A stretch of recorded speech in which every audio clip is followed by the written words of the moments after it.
Les notes de bas de page sont en Times New Roman 10 ou en Calibri 9, dépendamment de la police de caractères utilisée dans le texte selon les consignes.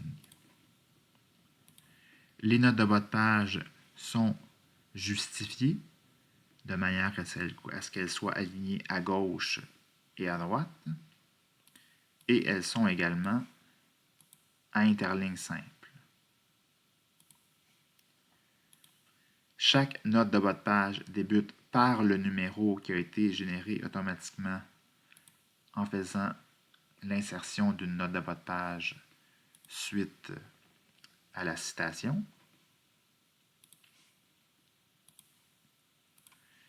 Le chiffre est suivi de 2 espaces.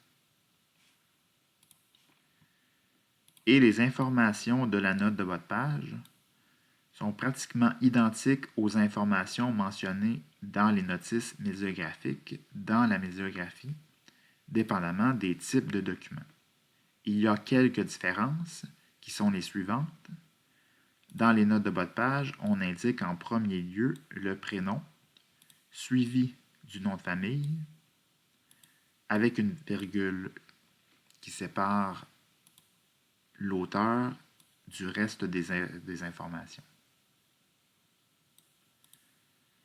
Lorsque les documents sont paginés, une autre différence dans les notes de bas de page, c'est qu'on indique la page précise d'où provient l'information citée.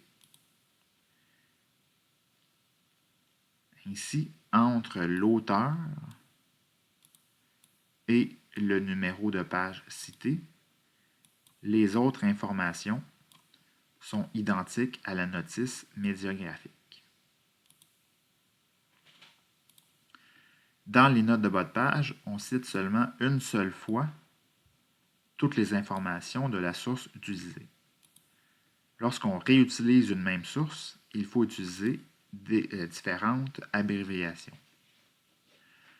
Lorsqu'on cite le même document de manière consécutive au niveau de la numérotation des notes de bas de page, on emploie l'abréviation IBID avec un point pour IBIDEM, le tout en italique. On précise après une virgule la page qui est citée, s'il s'agit d'une nouvelle page. Si jamais c'est la même page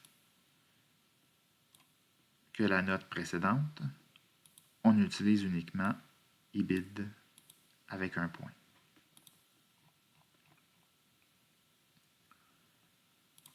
Lorsqu'on cite de manière non consécutive au niveau de la numérotation une source, il faut utiliser les abréviations suivantes. Pour tous les documents autres que les articles de périodique, on indique l'auteur, prénom, nom. Ici, il s'agissait d'un document avec 4 auteurs, ce qui fait en sorte qu'on emploie « et al » après le premier auteur, avec un point d'abréviation également. On a une virgule et on emploie l'abréviation suivante, c'est-à-dire OP. Espace CIT. Qui veut dire auparavant cité. On précise après la virgule la page qui est citée. C'est la même logique qui s'applique pour les articles de périodique, auquel cas on remplace dans l'abréviation le OP. Par LOC. Pour locution citée précédemment. Il y a une quatrième abréviation qui est plus rare, qui s'emploie lorsqu'on cite de manière consécutive 2 documents différents d'un même auteur. Disons que nous avions ici un autre document de cet auteur. Le nom de cet auteur serait remplacé ici par l'abréviation IDEM, qu'on abrévie ID. En italique. On ajouterait par la suite les autres informations de cette nouvelle source documentaire.